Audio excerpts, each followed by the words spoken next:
وعلى آلك وأصحابك يا حبیب اللہ۔ عزیز دوستو، اللہ تعالیٰ نے قرآن مجید میں ارشاد فرمایا ہے قُلْ لَا أَسْأَلُكُمْ عَلَيْهِ أَجْرًا إِلَّا الْمَوَدَّةَ فِي الْقُرْبَى۔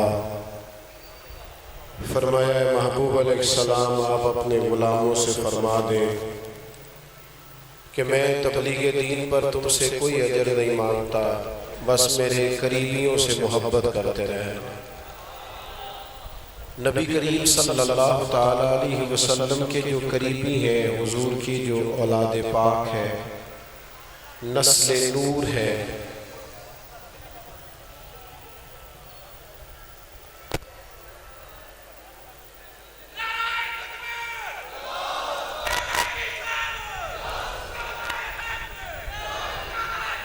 اس کی محبت ایمان کی بنیادی ضروریات میں سے ہے۔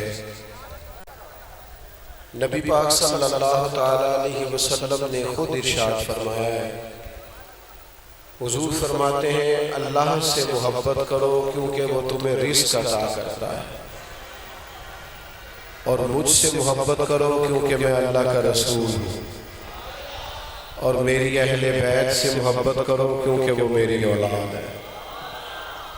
تو ایک تو یہ کہ صحابہ اور اہل بیت کی عقیدتیں، ان کی محبتیں ہمارے دلوں میں ہر وقت موجود رہنی چاہیے۔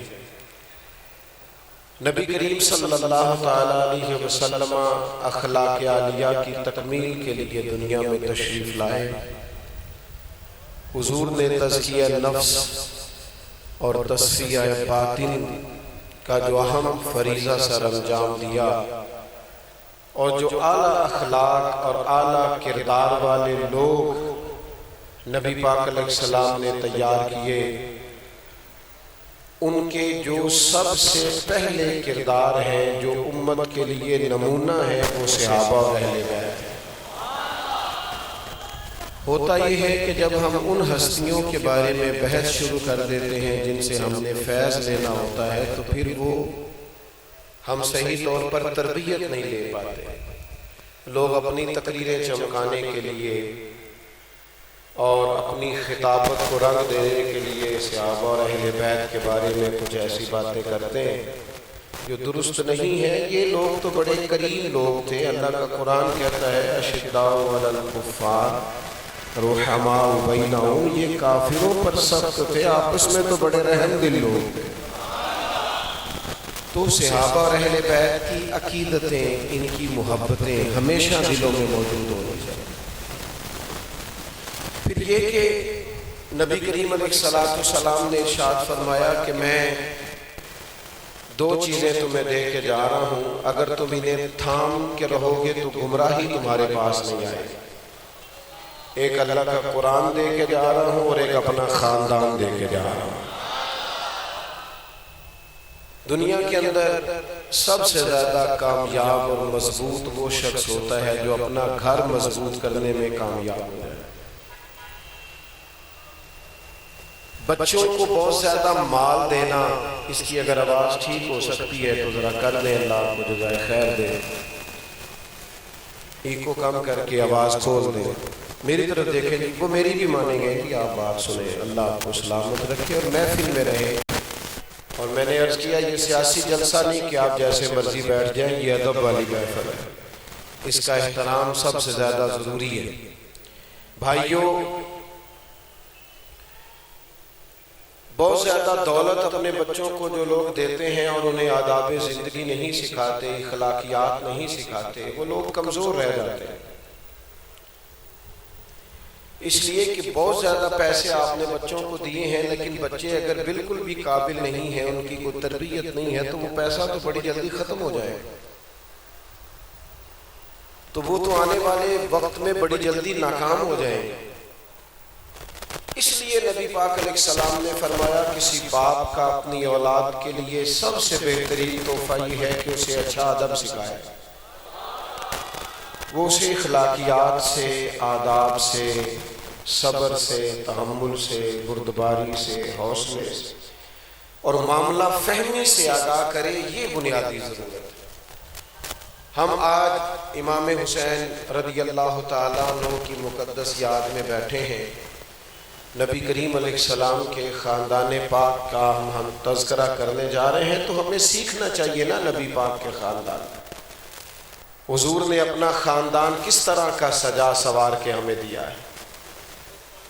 نبی پاک صلی اللہ تعالیٰ علیہ وسلم نے ارشاد فرمایا کہ اللہ کی بارگاہ میں دعا کی سرکار نے۔ حضور عرض کرتے ہیں اے اللہ میں تیری بارگاہ میں عرض کرتا ہوں ایک وقت روٹی دینا اور ایک وقت کا فاقہ دینا، اور جب تو مجھے روٹی دے تو پھر میں تیرا شکر ادا کروں، اور جس دن فاقہ ہو میں تیری بارگاہ میں التجا کروں۔ یعنی حضور نے اپنے لیے اور اپنے، توجہ کریں جی، آپ محفل میں تشریف رکھیں، اللہ تعالیٰ آپ سب کو برکات دے، مکمل انتظام ہے آپ سب کا، بہت خوبصورت ہے سب کچھ ماشاءاللہ۔ اب آپ توجہ کریں بات پر۔ حضور سید عالم صلی اللہ تعالیٰ علیہ وسلم نے اللہ کی بارگاہ سے فاقے کا سوال کیا، مانگا اللہ سے۔ اس طرح میٹھا کھانا سنت ہے نا، فاقہ کرنا بھی سنت ہے۔ اپنی اپنی مرضی کی چیزیں لوگ قابو کر لیتے ہیں اور باقی کو چھوڑ دیتے ہیں۔ نبی کریم علیہ السلام نے سوال کیا اے اللہ ایک وقت فاقہ دے۔ تو اگر کبھی گھر کے اندر ایسی کیفیت پیدا ہو جائے تو اس وقت لوگوں کے دستے نگر ہو جانا، بہت زیادہ الجھ جانا، بہت زیادہ، ہمارے ہاں آپ دیکھیں بچے کیا کرتے ہیں، اگر گھر میں مرضی کا کھانا نہیں پکا تو وہ چیزیں توڑنی شروع کر دیتے ہیں۔ اس کا نتیجہ یہ نکلتا ہے کہ بے صبری، کم حوصلہ یہ تیزی سے بڑھتا جا رہا ہے۔ ان کی طبیعت کے خلاف کوئی کام ہوتا ہے تو وہ الجھ جاتے ہیں، بے چین ہو جاتے ہیں، مضطرب ہو جاتے ہیں۔ حالانکہ نبی پاک علیہ الصلوۃ والسلام نے اپنی اولاد پاک کو صبر سکھایا، قناعت سکھائی۔ آپ حضور کے اہل بیت نبوت کی سیرت پڑھیں، سیدہ فاطمہ رضی اللہ تعالیٰ عنہ کی سیرت پاک پر، سیدہ عائشہ صدیقہ رضی اللہ تعالیٰ عنہ کی سیرت پاک پر آپ جو کتاب بھی پڑھیں گے اس میں یہ بھی ہر صفحے پر لکھا ہوگا کہ مہینہ مہینہ چولہا نہیں جلتا تھا، پر چند صفحے چھوڑ کر یہ بھی لکھا ہوگا جو دروازے پہ آتا تھا اسے جھولی بھر کے عطا کیا کرتے۔ مالا والے سخی نہیں ہوندے تے سخیاں کل مال نہیں ہوندا، ایتھے اوتھے دوویں جہانی سخی کنگال نہیں ہوندا۔ یعنی ایک تو یہ کہ آپ نے فاقے میں گزارا کیا، اور دوسرا یہ کہ اس حالت میں آپ نے سخاوت بھی کرنی ہے، آپ نے دینا ہے۔ کہاں سے سخاوت شروع کریں؟ تو آقا کریم صلی اللہ تعالیٰ علیہ وسلم میرے نبی پاک علیہ السلام ارشاد فرماتے ہیں گوشت پکاؤ تو شوربہ زیادہ کر لیا کرو، تھوڑا اپنے پڑوسیوں کو بھی شامل کر لیا کرو۔ یعنی یہاں سے سخاوت شروع کر لو۔ 2 کا کھانا 3 لوگ کھا لیں، 3 کا کھانا 4 کھا لیں، یہاں سے سخاوت شروع کر لیں۔ لیکن ہم کہتے ہیں کوئی کروڑوں روپیہ ہی آئے گا تو پھر ہی سخی بنیں گے، کوئی لاکھوں اربوں ہی آئیں گے تو پھر آپ سٹارٹ تو کریں میرے بھائی، آپ 2-4 سے تو شروع کریں۔ تو ایک تو حضور کے خاندان مقدس نے ہمیں سکھایا کہ اگر کبھی ایسا وقت آئے کہ آپ کو فاقہ کرنا ہے، آپ کو اللہ کی رضا پہ راضی رہنا ہے، تو مکمل حوصلے سے، صبر سے اس پر کاربند رہیں۔ اور دوسرا یہ کہ آپ سخاوت کریں، آپ کو اللہ نے جو دیا ہے اس میں سے اللہ کی راہ میں دیں۔ حضور نے فرمایا دوزخ سے بچ جانا چاہے کھجور کے خشک ٹکڑے کر کے صدقہ کر کے بچ جانا۔ پھر تیسری بات جو ہم نے اہل بیت نبوت سے سیکھنی ہے وہ یہ ہے کہ مسلسل جدوجہد، مسلسل کام، مسلسل ڈیوٹی۔ ہمارے ہاں ڈھیر سارے لوگ ایسے ہیں جو سستی کا شکار ہیں، اپنی ذمہ داریاں دوسروں پہ ڈالتے ہیں، کاہلی کا شکار ہے۔ وہ موبائل پکڑا ہے، نوجوان لیٹا ہوا ہے، بڑی جلدی میں ریٹائر ہو گیا ہوں، اب مجھ سے کام نہیں ہوتا، اب میں تھکنے لگ گیا ہوں، بڑی جلدی۔ خدا کے بندے، جو پانی چلتا رہتا ہے، بہتا رہتا ہے، وہ صاف رہتا ہے۔ جب تک گاڑی چلتی رہتی ہے تبھی تک وہ گاڑی کہلاتی ہے۔ او بھائی، مسلسل کوشش، مسلسل جدوجہد، یہ قوموں کی سستی، یہ قوموں کی کاہلی، یہ قوموں کا بیٹھ جانا، یہ دوسروں پہ ڈال دینا، یہ سہارے تلاش کرنا، کوئی کر کے لائے، یہ تو بزدل کر دیتا ہے آدمی۔ اقبال کہتے ہیں لہو مجھ کو رلاتی ہے جوانوں کی تن آسانی، میں لہو کے آنسو روتا ہوں کہ ملت کا جوان تن آسان ہے، محنت نہیں کرتا، مسلسل جدوجہد۔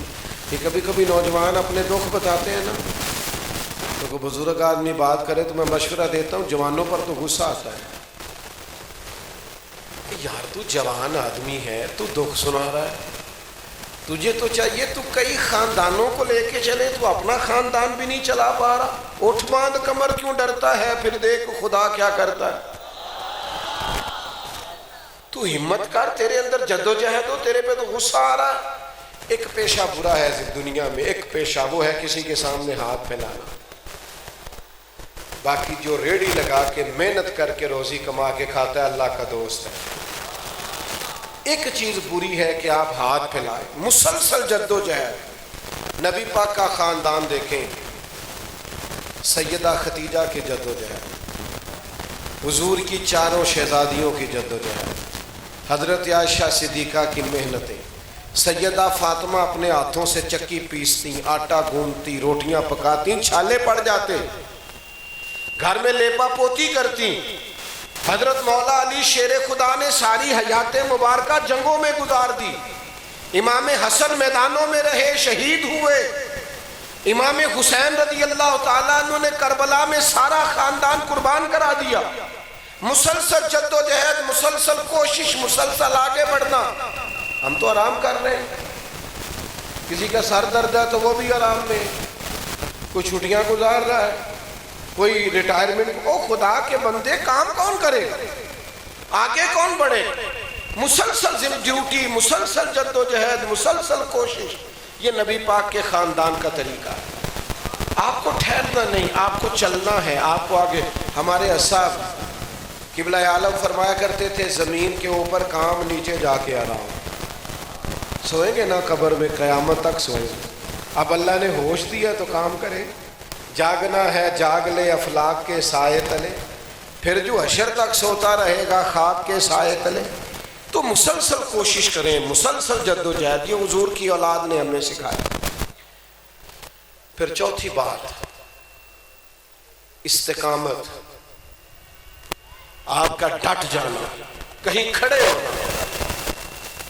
تو ایک نوجوان مجھے کہنے لگا میں نے بڑے کام شروع کیے ہیں پر کوئی بھی کام مکمل نہیں ہوتا۔ میں کہتا تو باقی سارے رہن دے، ایک ہی کرتے ذرا چاجنا لگا، صحیح کر کے کریں، کوئی ایک کر لے، سارے ہی کرنے ہیں کوئی بھی صحیح نہیں ہوتا۔ آپ کہیں کھڑے تو ہو، استقامت۔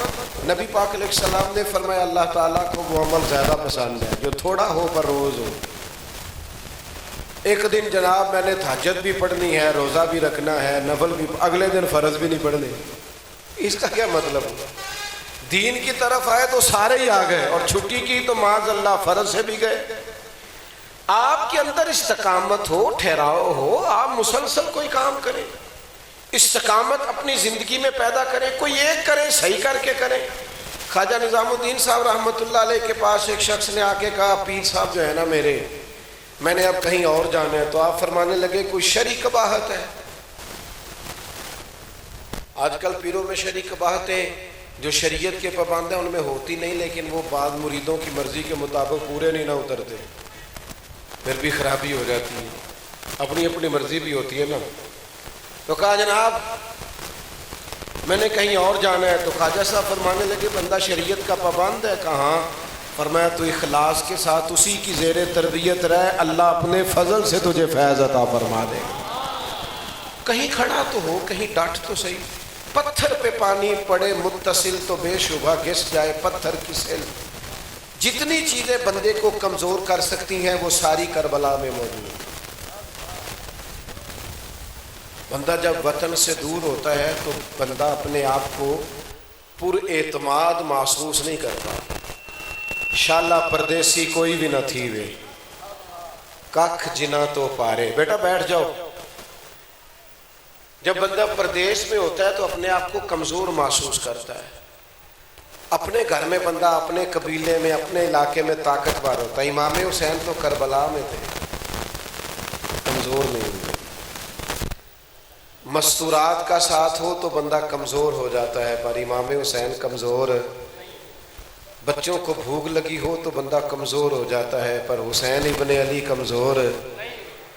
دشمن زیادہ تعداد میں ہو اور انسان کے پاس اسلحہ بھی کم ہو, فوجیں بھی کم ہو, تو لوگ حکمتیں اور دلیلیں نہیں دینے لگ جاتے. لیکن امام حسین کمزور. ہم روز کمزور ہوتے ہیں, ہر دوسرے بندے سے پوچھ لیں رو کے دکھا دے گا کیا حالات ہے, بڑا مظلوم. کبھی کبھی تو مجھے لگتا ہے لوگوں کو مظلوم بننے کا شوق آ گیا ہے. میں بھی غریب ہوں, میں بھی مجبور ہوں, میں بھی مظلوم ہوں. او بھائی آپ طاقتور ہیں, کیوں؟ جس کے ساتھ رب ہوتا ہے وہ تو طاقتور ہوتا ہے.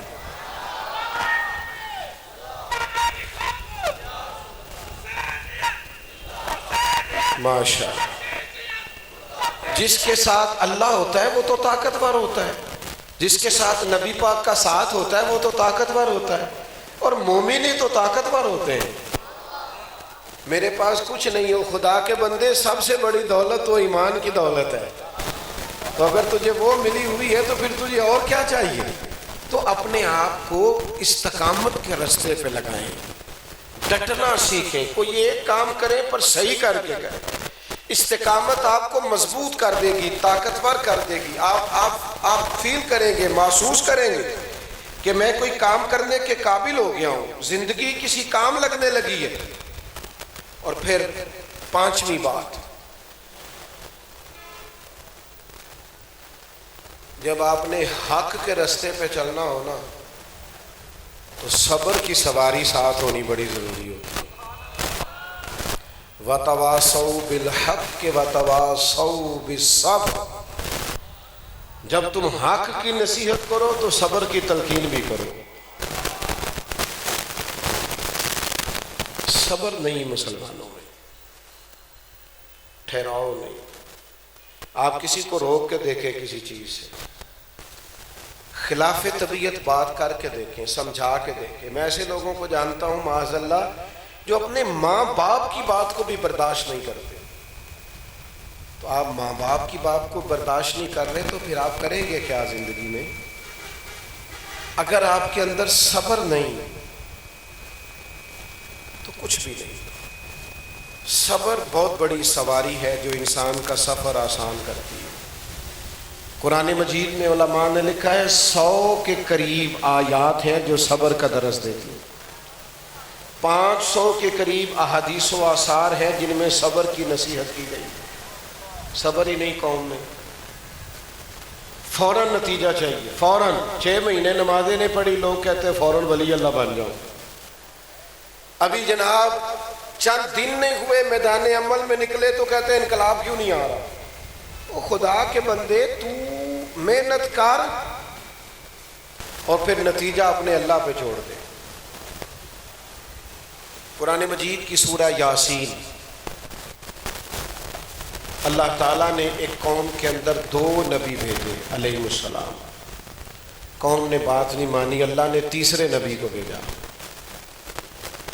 جب لوگوں نے ان کی بات بھی نہیں نہ مانی تو وہ انبیاء ہیں نا, وہ کسی بے صبری کا مظاہرہ نہیں کرتے, وہ شکوے نہیں کرتے کہ اتنی محنت کرتے ہیں قوم مانتی نہیں, اتنی جدوجہد کرتے ہیں, ان لوگوں نے صحیح نہیں ہونا جی, یہ قوم ٹھیک نہیں ہو سکتی. وہ یہ نہیں کہتے, بلکہ وہ کہتے ہیں وَمَا عَلَيْنَا إِلَّا الْبَلَاغُ الْمُبِينُ. وہ کہتے ہیں لوگوں ہمارے ذمے تو کھول کر بیان کرنا ہے, کھول کھول کر ہم نے تمہیں دین بتا دیا ہے, واضح کر کے تم تک دین پہنچا دیا. ہماری جو ڈیوٹی تھی وہ ڈیوٹی ہم نے پوری کی. جتنے انبیاء علیہ السلام دنیا میں آئے ہیں سارے کامیاب گئے, سارے نبی کامیاب گئے. لیکن کسی کا کلمہ چند لوگوں نے پڑھا ہے, کسی کا چند 100 نے پڑھا ہے, نبی کامیاب گئے. کیوں؟ اس لیے کہ جو ڈیوٹی اللہ نے لگائی تھی وہ ڈیوٹی انہوں نے پوری کی ہے. ہم نے اپنی ڈیوٹیاں پوری کرنی ہیں, ہم نے نتیجے اپنی مرضی کے مانگنے, نتیجہ تو اللہ پہ چھوڑنا ہے. یہ صابرین کا مقام ہے کہ وہ نتیجہ. امام حسین کربلا میں شہید ہو گئے, اور اتنی بڑی شہادت امام عالی مقام نے پیش کی ہے کہ اس کی مثال تاریخ انسانیت میں دوسری ملتی، لیکن کیا اگلی صبح یزید کا تختہ الٹ گیا تھا؟ پرسوں انقلاب آ گیا تھا، یزید تو 4.5 سال پھر بھی حکومت کر گیا۔ امام حسین نے محنت کر دی، قربانی دے دی، پر وہ 4 سال پھر بھی حکمران، اللہ کرے آپ زیادہ توجہ کریں میری بات کا، وہ پھر بھی 4.5 سال حکمران رہا، لیکن امام حسین نے اسے اس طرح گھیر کے مارا ہے کہ اب جو قیامت تک کا دور ہے وہ حسین ابن علی کا دور ہے۔ اب دور امام حسین کا ہے، نہ یزید کا وہ ستم رہا، نہ زیاد کی وہ جفا رہی، جو رہا تو نام حسین، جسے زندہ رکھتی ہے کربلا۔ میرے عزیز تھوڑا حوصلہ، حضرت مولا علی شیر خدا کرم اللہ تعالی وجہہ الکریم ارشاد فرمایا کرتے، جو انسانی وجود میں سر کا مقام ہے نا، آنکھیں بھی سر میں، کان بھی سر میں، زبان بھی، جو انسانی وجود میں سر کا مقام ہے وہی دین میں صبر کا مقام ہے۔ اگر آپ صبر کریں گے، آپ ٹھہریں گے تو سارا کچھ آپ کا ہے، لیکن اگر آپ صابر نہیں ہیں، جلد بازی بڑی ہے، لوگوں کو اوہو بڑی جلدی، اجلت، اچھا ان کاموں میں جلدی ہے جن کاموں میں جلدی کرنے سے منع کیا گیا، جن میں کہا گیا نا جلدی کرو، ان میں جلدی کرتے نہیں۔ نماز کا ٹائم ہو جائے تو نماز پڑھنے میں جلدی کرو، اس میں لوگ کرتے، کہتے ہیں جی بڑا ٹائم ہے۔ کہا گیا ہے کہ قرض دینا ہو کسی کا اور پیسے مل جائیں تو پھر ادا کرنے میں جلدی کرو، لیکن نہیں کرتے، کہتے ہیں جن نے بہت ہی سوڑ پائی پہلا انہوں دینے ہیں، بھئی جلدی کرو، دے دو، مل گئے ہیں تو۔ اور فرمایا بیٹی بیٹے کا مناسب رشتہ مل جائے تو شادی کرنے میں جلدی کرو، لیکن وہاں لوگ انتظار کرتے رہتے ہیں پہلے پیسے آ جائیں، مہنگی شادی کریں۔ چوتھے نمبر پہ فرمایا کسی کا انتقال ہو جائے تو دفن کرنے میں جلدی کرو، لیکن وہاں بھی لوگ رشتہ داروں کا انتظار کرتے رہتے ہیں۔ میرے عزیز، جہاں جلدی کرنے کا حکم ہے وہاں ہم جلدی کرتے نہیں، باقی ہر جگہ جلدی مچائی ہوئی ہے۔ تو صبر کریں اپنی زندگی میں، مزاج صبر کا پیدا کریں، ٹھہراؤ۔ آپ بردبار ہوں گے نا، بردبار، وہ ہمارے بزرگ تھے، ایک دفعہ مجھ سے کہنے لگے کہ شور بھی بڑا کرتا ہوں، ڈانٹ ٹپڑ بھی بڑی کرتا ہوں، پر بات کوئی نہیں سنتا گھر میں۔ تو میں نے ان سے کہا میں چھوٹا آدمی ہوں، ایک چھوٹا سا مشورہ نہ دوں؟ کہنے لگے آپ دے۔ میں نے کہا آج آپ نے گھر جانا ہے، ڈانٹ ڈپٹ نہیں کرنی، شور بھی کوئی نہیں کرنا، روٹی بھی کوئی نہیں مانگنی، چاہے آج آپ نے السلام علیکم کے علاوہ گھر میں بات کوئی نہیں کرنی۔ پھر کیا ہوگا؟ میں نے کہا یہ تو ہونے کے بعد ہی پتہ چلے گا۔ وہ کہتے ہیں میں گھر گیا، السلام علیکم لے کے میں اپنے کمرے میں چلا گیا، سب سے پہلے جس بہو پہ مجھے زیادہ شکوہ تھا وہی آئی، کہنے لگی ابا جی طبیعت ٹھیک ہے، کوئی کعوہ شعوہ بنا دوں؟ کہتے میں چپ کر کے لیٹ گیا۔ تھوڑی دیر کے بعد گھر والی اہلیہ بھی آ گئی، بیٹیاں بھی آ گئیں، بچے بھی جمع ہو گئے، ابا جی صحت ٹھیک ہے، کھانا کیا ہے، دوائی لا دے؟ تو کہتے ہیں میں نے کہا عجیب نسخہ دیا ہے مجھے، پہلے میں آوازیں دیتا تھا تو سنتا کوئی نہیں تھا، جتن جتن تے ہر کوئی کھیڑے، کدے ہارن بھی کھیڑ فقیرہ، اور جتن دا مل کوڈی پیندا ہی ہارن دا مل ہیرا۔ کبھی بندہ چپ بھی تو کرے نا، صبر بھی تو کرے نا، صبر کا بڑا مقام ہے، اتنا مقام ہے کہ ان اللہ مع الصابرین، اللہ صبر کرنے والوں کے ساتھ ہے۔ جب تک آپ کی طبیعت میں صبر پیدا نہیں ہوتا، حوصلہ پیدا نہیں ہوتا، ٹھہراؤ پیدا نہیں ہوتا، آپ کچھ کر سکنے کے قابل۔ میں باتیں سمیٹنا چاہ رہا تھا پر میرا دل کر رہا ہے 2-4 اور کروں۔ 9-10 محرم کی درمیانی رات تھی، ابن زیاد آیا امام حسین کے خیمے میں، اس نے کہا حسین 2 ہی باتیں ہیں، یہاں آپ بیعت کریں گے یا جنگ کریں گے؟ تو امام فرمانے لگے کل بتاؤں گا۔ بھائی جان بیٹھ جائیں، اللہ کو سلامت۔ میں نے عرض کیا یہ کو ہم نے دکھانی تو نہیں کسی کو کہ اتنے بندے ساڑھے نال نے ٹکٹ ساڑی بند دی، ہماری تو وہ مووی بدیا ہے جو فرشتے بنا رہے ہیں، جو بالکل پیچھے بندے بیٹھے نا اندھیرے میں نظر نہیں آ رہے، بہت بڑی تعداد میں ماشاءاللہ آپ لوگ آئے ہیں، جو بالکل پیچھے ہے نا کیمرے کی آنکھ سے پیچھے، وہ کیمرے کی آنکھ سے پیچھے ہیں، رب رسول کی آنکھ کے پیچھے نہیں ہے۔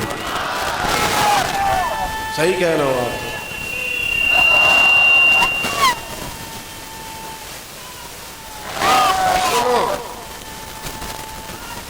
سنو، آپ سب کا مہمان خصوصی میں ہوں، اور میرا مہمان خصوصی وہ ہے جو اس محفل میں سب سے آخر پہ بیٹھا ہے، تو میرا مہمان خصوصی ہے، کیونکہ اگرچہ اس بیچارے نے دوڑ کے گردنیں پھلانگ کے آگے آنے کی کوشش نہیں کی، اطمینان سے بیٹھا ہے، تو خاص آدمی ہے نا پھر، جو ہم سر سبق دے رہے ہیں وہ سبق پر عامل ہے نا پھر۔ آپ غور کریں میرے عزیز، امام حسین سے کہا یا جنگ یا بیعت، تو امام فرمانے لگے سویرے بتاؤں گا، تو چلا گیا، کہا چلو ٹھیک ہے صبح پوچھ لیں گے۔ حضرت عباس رضی اللہ تعالیٰ عنہ امام حسین کے خیمے میں آئے، کہنے لگے بھائی جان آپ کا جو فیصلہ صبح ہونا ہے مجھے ابھی پتا ہے، آپ نے بیعت تو کرنی نہیں، ہونی تو جنگ ہے، پھر آپ نے یہ کیوں کہا کل بتاؤں گا، پھر بات ختم تھی، جنگ ہی جنگ ہے۔ تو امام حسین فرمانے لگے عباس آپ کا کیا خیال ہے، میں نے سوچنے کے لیے ٹائم لیا، نہیں پھر کس لیے لیا ہے؟ تو امام حسین کی بات آپ نے بھولنی نہیں، اور مجھے اللہ کی بارگاہ سے امید ہے آپ میں سے ڈھیر سارے لوگ اس بات پر آج عمل کر کے سوئیں گے۔ امام حسین فرمانے لگے عباس میرے بھائی، تجھے پتہ ہے نا مجھے سجدوں سے بڑا پیار ہے، سجدوں سے بڑا پیار، مجھے سوز دے، مجھے ساز دے، مجھے نیم شب کا نیاز دے، دم سجدہ میں خود کو ہی توڑ دوں، مجھے ایسا ذوق نماز دے۔ عباس آپ کو پتہ ہے مجھے سجدوں سے بڑا پیار ہے، حضور پتہ ہے؟ تو فرمانے لگے پھر میرا دل کرتا ہے ایک رات رہ گئی ہے، میں ذرا رج کے سجدے نہ کر دوں، رج کے سجدے۔ دو چیزوں سے امام حسین کو بڑا ہی پیار تھا، ایک سجدے سے بڑا پیار تھا، ایک قرآن پاک سے بڑا پیار تھا۔ خوب سجدہ جو بندہ کرتا ہے، خوب سجدہ، نفلی سجدے میں ذرا خوب اللہ کے حضور حاضر ہوتا ہے، رج کے دعائیں مانگتا ہے، التجائیں کرتا ہے، اپنے مصلح۔ آج کل ہمارا سارا کچھ ہی آباد ہے، اسٹیٹس کی چھٹی کوئی نہیں، فوٹو کی چھٹی کوئی نہیں آباد تو مصلح نہیں آباد۔ جس کا مصلح آباد ہوتا ہے وہ طاقتور آدمی ہوتا ہے۔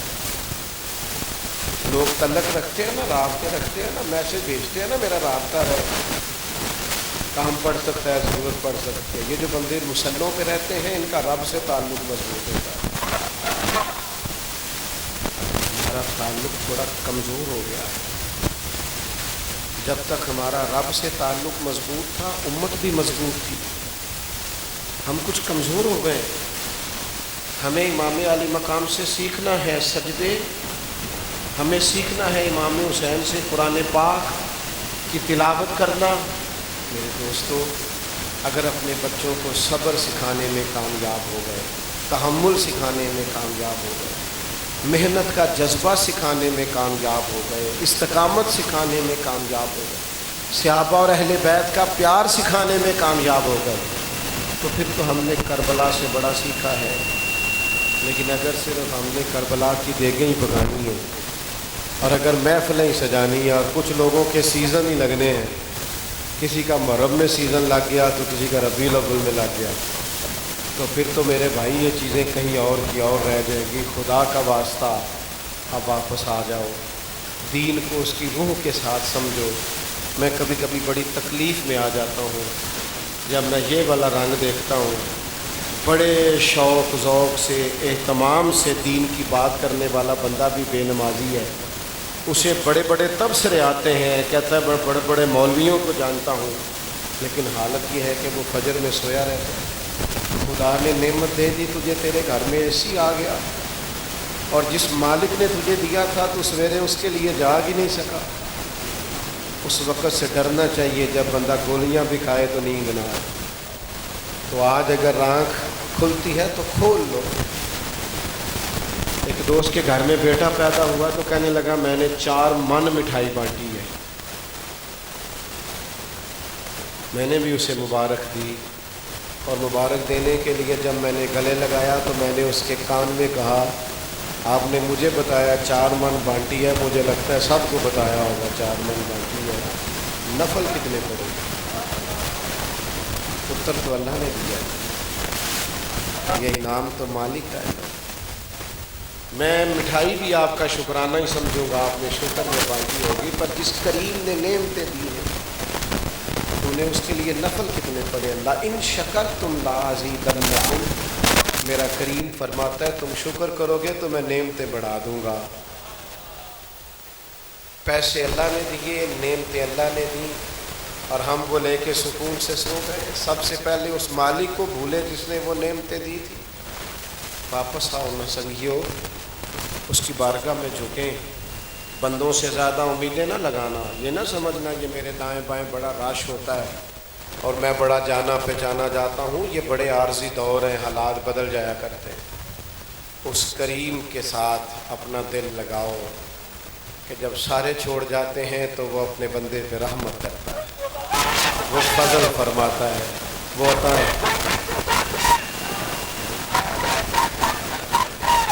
اللہ جزا دے، اللہ آپ کو جزا دے۔ سنیں میرے بھائی، اپنی زندگی میں ان چند چیزوں کو نافذ کریں، اور میری آپ سے ایک آخری اپیل ہے اور بڑے درد دل کے ساتھ ہے۔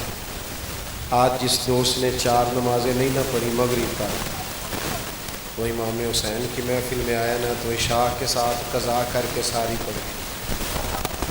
میں قسم نہیں اٹھوا رہا، وعدہ نہیں لے رہا، پر چلو نیت تو کرا سکتا ہوں، ساری نمازیں پڑھی۔ اور تھوڑا سا نا آج 2 رکعتیں نفل اکیلے میں پڑھ کے، تھوڑی دیر موبائل چھوڑ کے رب سے جوڑ کے تو دیکھ بڑا ہوتا کیا ہے، اس کی بارگاہ کی طرف رجوع کریں۔ اللہ تعالیٰ میری اور آپ کی حاضری کو قبول فرمائے۔ اللہم صلی علی سیدنا و مولانا محمد معدن الجود والکرم وآلہ وبارک وسلم۔ ربنا آتنا فی الدنیا حسنۃ وفی الآخرۃ حسنۃ وقنا عذاب النار۔ اللہم انا نسألک العفو والعافیۃ فی الدین والدنیا والآخرہ۔ اللہم اعنی علی ذکرک و شکرک و حسن عبادتک۔ اللہ جن دوستوں نے بزم سجائی ہے انہیں بہترین صلہ عطا فرما، جو تشریف لائے ہیں انہیں اجر عطا فرما، ہم سب کو اخلاص عطا فرما، ہمارے حال پہ رحمت فرما۔ رب اغفر وارحم وانت خیر الراحمین۔ وصلی اللہ تعالی علی حبیبہ سیدنا محمد۔